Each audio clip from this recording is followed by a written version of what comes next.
మొహమ్మద్ ప్రవక్త 570వ సంవత్సరం అరేబియా ప్రదేశ్లోని మక్కా నగరంలో జన్మించారు. ఆయన తండ్రి పేరు అబ్దుల్లా, తల్లి పేరు ఆమినా. చిన్నతనంలోనే తండ్రిని కోల్పోయిన మొహమ్మద్ తల్లి, తాత, మేనమామల సంరక్షణలో పెరిగారు. ఆయన చిన్నప్పటి నుండే నిజాయితీ, న్యాయం, దయ వంటి గుణాలతో ప్రసిద్ధుడయ్యారు. మొహమ్మద్ ప్రవక్త సల్లల్లాహు అలైహి వసల్లం జీవితం సర్వసాధారణంగా సాగింది. ఆయన ఒక సరళ జీవనం గడిపారు, నిత్య కృపాసముద్రంగా నిలిచారు. ఆయన సమాజంలో క్షేమాన్ని పెంచడం, పేదలను ఆదుకోవడం, స్త్రీల హక్కుల పరిరక్షణకు కృషి చేయడం వంటి ఎన్నో మార్గాల్లో ముందు నిలిచారు. మొహమ్మద్ ప్రవక్త సల్లల్లాహు అలైహి వసల్లం యొక్క ప్రవక్తత్వం 610వ సంవత్సరంలో ప్రారంభమైంది. ఆయనకు మొదటి వహీ, దైవ సందేశం మక్కా సమీపంలో ఉన్న హిరా గుహలో గబ్రియేల్ అనే దేవదూత ద్వారా ఇవ్వబడింది. ఇలా చదువు అని దేవదూత మొహమ్మద్కు ఆజ్ఞాపించారు. మొదటి వహీ వచ్చినప్పుడు మొహమ్మద్ భయంతో కకావికలమయ్యారు. కాని ఆ తర్వాత ఆయనకు దైవ సందేశం యొక్క మహత్తు అర్థమైంది. ఆ తరువాత ఆయా సందేశాలు వహీ రూపంలో ఆయన్ని దర్శించి ఆయనకు దైవ మహిమలు వెలుగునిచ్చాయి.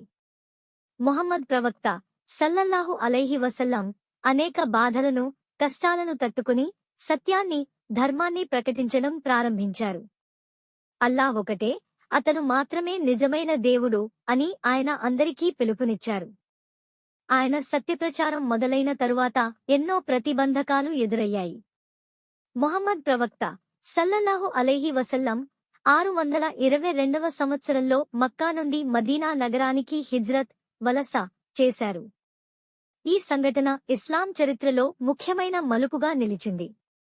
హిజ్రత్ తరువాత మదీనా నగరంలో మొహమ్మద్ ప్రవక్త సల్లల్లాహు అలైహి వసల్లం తన ప్రవచనాలను విస్తరించారు. ప్రజలను సత్యం, నిజాయితీ, భక్తి మార్గంలో నడిపించేందుకు కృషి చేశారు. మదీనాలో మొహమ్మద్ ప్రవక్త సల్లల్లాహు అలైహి వసల్లం సమాజంలో శాంతి, ఐకమత్యం కలిగించారు. ప్రజల మధ్య సమానత్వం, మానవతా విలువలను ప్రతిష్ఠించారు. ఆయనే మొదటి ఇస్లామిక్ రాజ్యాన్ని స్థాపించి న్యాయనిర్ణయాలను, పేదల సహాయాన్ని, స్త్రీల హక్కులను పరిరక్షించే విధానాలను అమలు చేశారు. ఆయన చూపించిన మార్గం ఎంతో మంది ప్రజలను ఈ మతంలోకి ఆకర్షించింది. మొహమ్మద్ ప్రవక్త సల్లల్లాహు అలైహి వసల్లం జీవితం చివరి దశలో మక్కా నగరాన్ని తిరిగి గెలుచుకున్నారు. 630వ సంవత్సరం ఆయనకు మక్కా నగరం తిరిగి వచ్చి దానిని శాంతి స్తూపంగా నిలపటానికి అనువైన సాంఘిక మార్గదర్శకులను ప్రతిపాదించారు.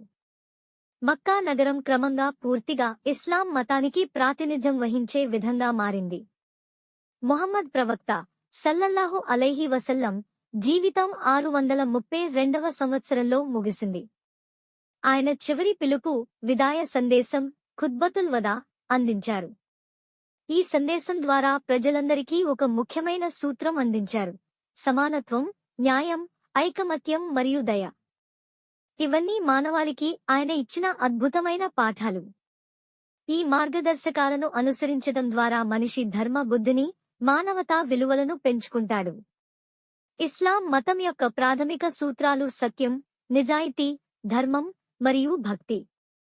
మొహమ్మద్ ప్రవక్త సల్లల్లాహు అలైహి వసల్లం జీవితాన్ని క్షణం క్షణం అధ్యయనం చేస్తే మనం జీవన విధానంలో, ఆధ్యాత్మికతలో గొప్ప మార్పులను తెచ్చుకోవచ్చు.